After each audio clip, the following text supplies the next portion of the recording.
I saw the beast, we need a huntsman. The nuckalavee is a large, horse-like creature of Grimm that first appeared in Kuro-Yuri. It serves as the main antagonist of Volume 4. It was known to be wandering around the continent of Anima, and it made its home in a cave near Kuro-Yuri. In no safe haven, it was defeated with the combined force of Team R and JR. Appearance. The nuckalavee is a horse-like creature with an equine main body and a skinless humanoid creature that is fused with it. Its forelegs are shaped like claws, and it has hooked hind legs that leave a characteristic hoof print. The humanoid body has long curved horns on its head, a mouth that looks almost sewn shut, and two long elastic arms, each with two clawed fingers. On the back of the human torso are bony spikes along its spine and a variety of weapons from previous battles stuck in it. When walking on its equine legs, its attached humanoid portion hangs limply to one side, making its arms drag along the ground. Once the equine portion stops to stand still, only then does the humanoid portion of the creature become active, doing so with a spasmodic twitching movement. When enraged, the spikes on its spine lengthen, as do its horns, its pupils become vertical slits, and its mouth opens completely. History. The appearance of the nuckalavee was first hinted at by its hoof print in Remembrance, which Lai Ren and Nora Valkyrie discover. Later on, its hoof print was shown again in 2 steps forward, 2 steps back, but it was unnoticed by Ruby Rose and John Ark. Its first physical appearance was in Kuro-Yuri, despite only appearing as a silhouette from the smoke of the Grimm's rampage, causing havoc in the town of the same name. This creature is responsible for the death of Ren's parents and the destruction of Kuro-Yuri.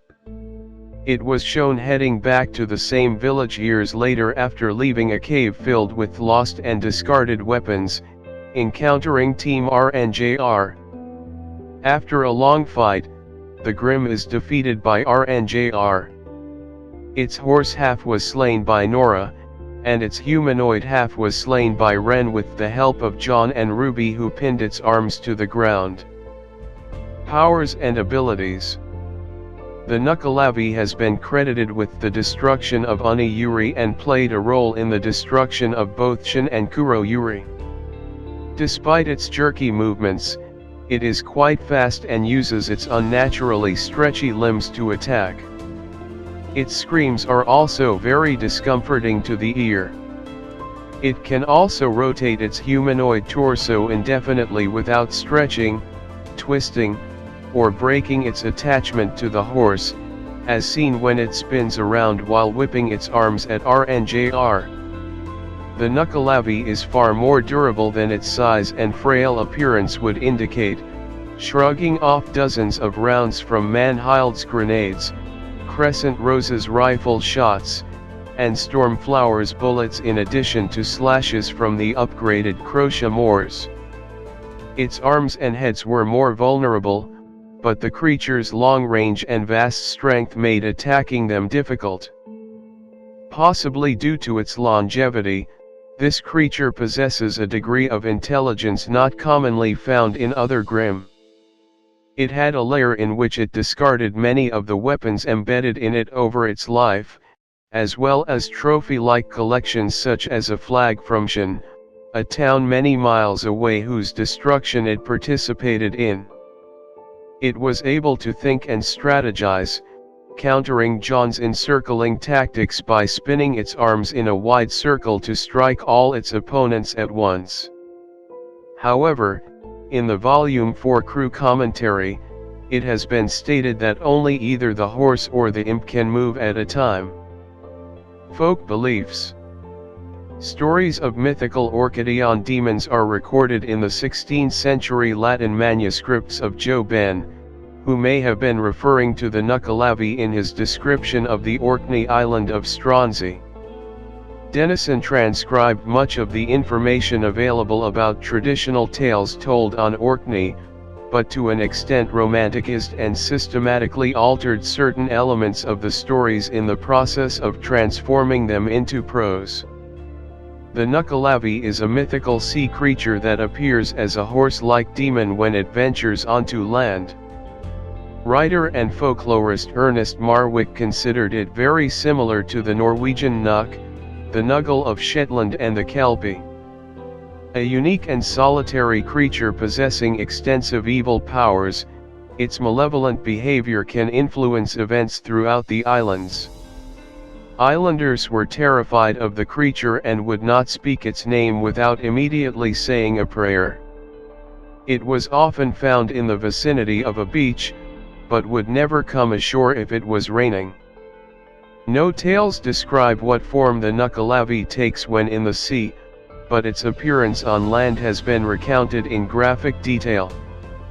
An islander, Tamas, claimed to have survived a confrontation with the beast and, after much cajoling from Denison, reluctantly gave his description of the monster, the only known first-hand account. According to Tamas, the nuckelavee has a man's torso attached to a horse's back as if it were a rider. The male torso has no legs, but its arms can reach the ground from its position on top of the equine body, the legs of which have fin-like appendages. The torso has a large head, possibly as much as 3 feet, 90 centimeters, in diameter, that rolls back and forth. The monster described by Tamas has 2 heads. The equine head has an enormous gaping mouth that exudes a smelly toxic vapor, and a single giant eye like a burning red flame. A particularly gruesome detail is that the nuckelavee has no skin, black blood courses through yellow veins, and the pale sinews and powerful muscles are visible as a pulsating mass.